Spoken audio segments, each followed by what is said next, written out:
in looking at it and being unbiased concerning the situation, not being a Michigan fan, but just looking at the tangibles and what Jim Harbaugh has been able to accomplish throughout his coaching career. It's very impressive. It's a series of reclamation projects that he's turned over and over again and been successful. San Diego State, San Francisco 49ers, Stanford Cardinal, all were losing, and then he won big there. He's got like the fourth best winning percentage in NFL history at San Francisco and took over a 2-14 team. That's how good he was there, and then they were awful after he left.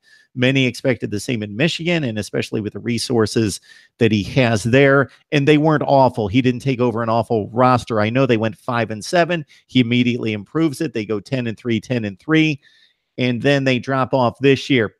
The talent, the roster, all you have to do is look at the recruiting stars and the rankings. You know that he's upgraded the roster significantly.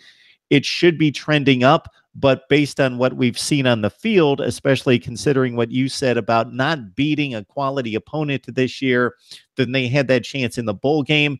And it was not just losing the game, but the manner in which they lost it, up 19-3. Then they make some questionable play calls, some questionable decisions, and they just blow the game. And Jim Harbaugh, you would think, would have to be at a crossroads to a certain extent. Not necessarily that Michigan would fire him if he goes, let's say, 8-4 this year, but in regards to being able to pull in the best recruits continually and being able to sell this program as a program on the rise. Yeah, Mark, I agree with you 100% with what you just said, and this is kind of my take on it, that systemically, I mean, I don't know how you really want to quantify it. In the last 17 years, they're 2-15 against Ohio State. Since Jim Tressel got to Ohio State 2001, he was 9-1. Luke Fickell was 0-1, and now Urban Meyer is 6-0 against University of Michigan. And in many respects, this is the opposite of what was going on in this rivalry in the 1980s and the 90s with John Cooper as the coach. Ohio State only won twice in 13 seasons with him as the head coach. So it's been a little bit of the reverse. And this has been true whether it was Carr, Rodriguez, the big guy, Hoke, or Harbaugh. And I think that it is, as I say, a systemic thing. I mean, Michigan has not won the Big Ten championship since 2004. This is 13 seasons and counting now that Michigan has not won the Big Ten championship, perhaps the longest drought that Michigan's ever had without, and they have more Big Ten championships with, I believe, 42 than any other program. I think Ohio State's in the low 30s right now after winning it this past season. So Ohio State has replaced, for lack of a better word, Michigan as the front runner in the Big Ten, and it's been this way for a decade and a half, all the way back to 2001. Or 2002 in particular, when Ohio State won the national championship. So I think they've got to get back to keeping the best players in Michigan at home. You look at Ohio State's roster, Mike Weber is a Michigan guy.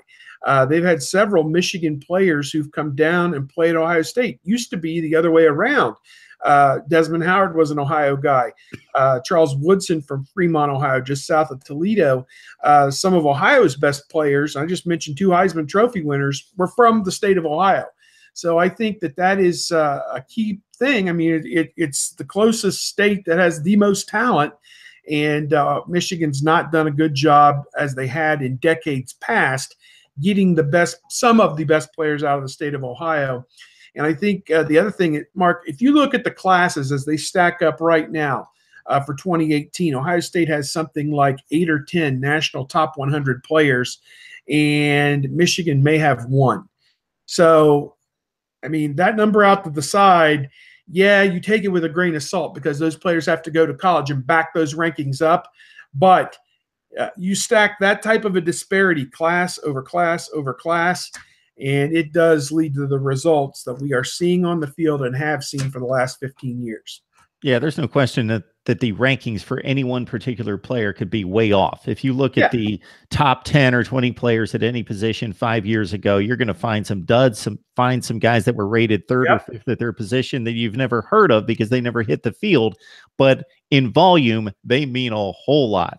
Yeah, diamonds in the rough. You will find those everywhere. I'm scratching my mind right now to think Sam Hubbard, the guy who just left Ohio State, was probably not that big of a recruit coming out of college, or coming out of high school rather. He was more of a lacrosse player that Urban Meyer saw him playing dodgeball and said to the coach, I think it was a Moeller High School, said, "Who's this guy?" When he was like a sophomore or a junior in high school. And they got him out on the football field, and next thing you know, he's headed to the NFL as a first-round draft pick. Michigan needs more of those type of success stories, guys who've come from nothing and become something. They've had some, but they've also had some high-end guys. Peppers a few years ago, Hurst, who's leaving now. So they've had their share of guys. I think the quarterback position for them should be a strength this year, getting the Ole Miss transfer. I think Fitzgerald is his name, and then Rogers, the kid who's going to stick around. It's too bad Wilton Spate won't be there. I think he could have been an answer as well, but I think between one of those two guys, they'll find a quality quarterback. And it comes down, Mark, when you get into October, late October and November, and certainly that Thanksgiving weekend game with Ohio State, which will be back in the horseshoe this year in Columbus, you got to find a way to make the big plays in the big games to pull those out.